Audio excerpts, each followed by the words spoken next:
माँ अस्पताल में एक बेड पर पड़ी थी। अस्पताल के बरामदे में उसके दो बेटे और एक बेटी चिंता में टहल रहे थे। भाई बहन को अपनी माँ के लिए सेहत की चिंता तो थी, लेकिन उससे भी ज़्यादा चिंता इस बात की थी कि अब माँ को अपने साथ कौन रखेगा।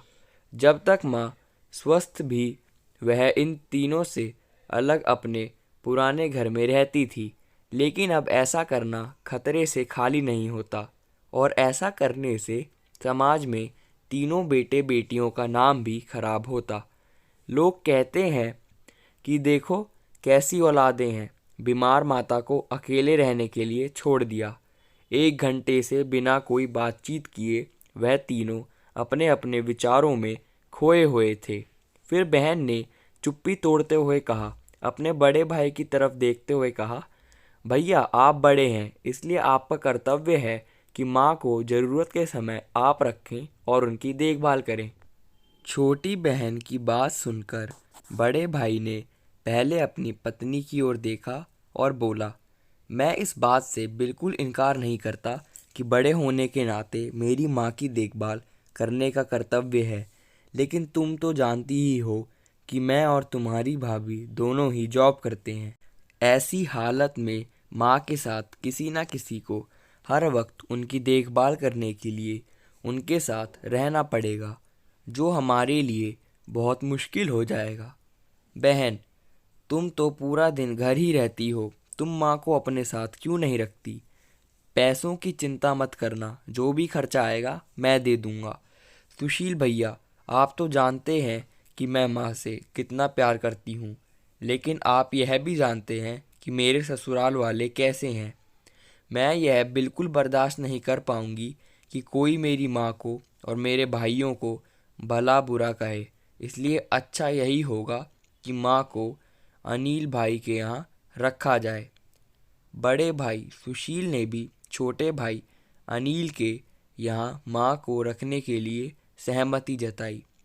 आप यह कैसी बातें कर रहे हो? क्या आपने नहीं देखा कि माँ कभी भी मेरे घर 2 दिन से ज़्यादा रही ही नहीं है? उसका मेरे यहाँ मन लगता ही नहीं है, फिर कैसे वह इतने दिन मेरे घर रह पाएगी? छोटे भाई ने अपनी असहमति जताते हुए कहा। इससे पहले कि इस चर्चा का कोई नतीजा निकल पाता, एक नर्स वहां दौड़ते हुए आई और कहने लगी, क्या आप ही वार्ड नंबर 4 में भर्ती मरीज के रिश्तेदार हैं? आपको डॉक्टर साहब अंदर बुला रहे हैं। सभी घबरा गए और दौड़ते हुए डॉक्टर के पास पहुंचे। डॉक्टर ने उनसे हाथ जोड़ते हुए कहा, आई एम सॉरी, मैं आपकी माता जी को नहीं बचा पाया। डॉक्टर की इस खबर ने सबके चेहरे पर झूठी मूठी दुख की परत जो चढ़ा दी थी, लेकिन सभी के दिल के किसी कोने में इस बात की खुशी भी छुपी हुई थी कि अब उन्हें माँ को नहीं संभालना पड़ेगा और माँ की वजह से उन्हें परेशान नहीं होना पड़ेगा। दोस्तों, छोटी सी यह इमोशनल कहानी ही समाज का सत्य है।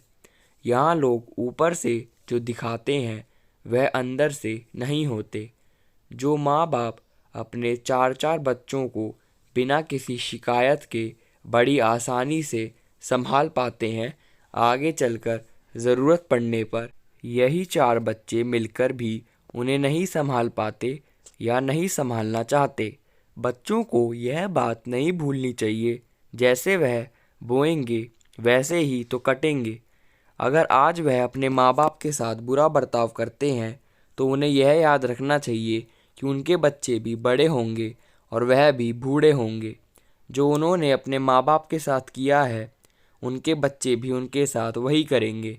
दोस्तों, अपने दिल से छल कपट निकाल दीजिए और सच्चे मन से अपने माता पिता की, अपने बुज़ुर्गों की सेवा कीजिए। तो दोस्तों, अगर आपको हमारी यह कहानी पसंद आई हो तो प्लीज़ हमारे चैनल अंकुर की कहानी को सब्सक्राइब ज़रूर करें। तो दोस्तों, मिलते हैं अगली वीडियो में एक और नई कहानी के साथ।